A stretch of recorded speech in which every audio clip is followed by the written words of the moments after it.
Meaning of digital audio tape. Digital audio tape. Digital audio tape. Digital audio tape.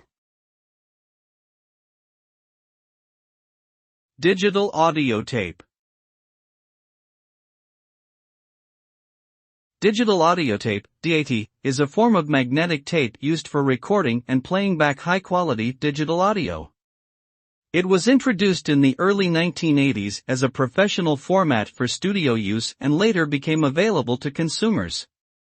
DAT uses a helical scan technique, similar to that used in VHS tapes, to record digital data onto tape.